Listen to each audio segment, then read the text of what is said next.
the Los Angeles Chargers should be looking to take an offensive lineman at some point in the 2019 NFL Draft, but may opt to wait on their guy and select a free safety, interior defensive lineman, or corner in the first round.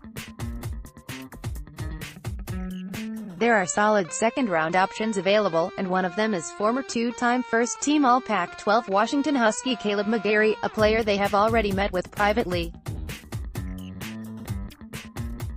Biggest game, 9 Washington vs 6 Ohio State 2019 pros. At 6 feet 7 inches, 317 pounds, McGary presents an obstacle to bull rushers.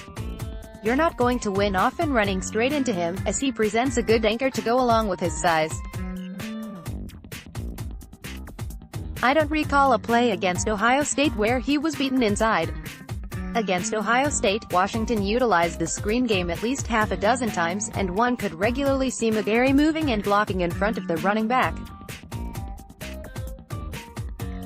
He excels in the run game and is a surprisingly good mover in space. There's a bit of a nasty to his game, something any coach loves to find in offensive linemen.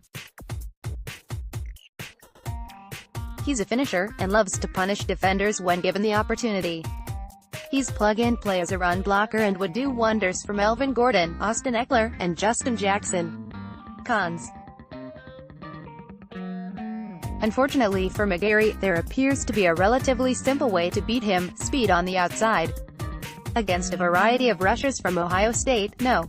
58 may have been beaten for a quarterback pressure on almost half of rushes that came from outside speed. Philip Rivers will do a great job of masking this deficiency, releasing the ball quickly and stepping up and away from outside pressure. But the Chargers will need to find themselves a good right guard, Forrest Lamp, finally, to give him that pocket to step up in. McGary, a right tackle, could fix the problem shown below, but there's still a problem with the guard spot. The Patriots got good pressure up the middle here on a stunt between their two best interior rushers. Butler was the penetrator, while Flowers looped around.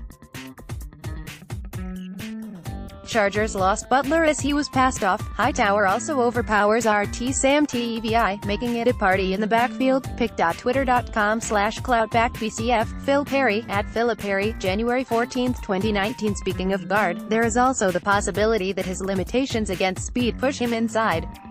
He's a good run blocker with some finisher mentality, so it's worth a look. The Chargers currently have a weird line of 2 Pro Bowl players who stick to their position, Dan Feeney, and a bevy of other players who can play multiple positions but haven't found success at one spot. Would the Chargers be willing to consider another two-way guy, if they see him as a tackle and/or guard? Draft projection, second round. I'm not buying that McGary is a first-round selection, especially when there are enough offensive line prospects ahead of him to push him into the second round. If the Chargers are looking to take him, they might run into the same problem they will likely face with Tytus Howard in the third round. He makes it into that round, but is taken in the first half of the round and never gets near the Chargers. I'm not sure McGary makes it to their second selection, but if he does, he'd be a great add at that spot.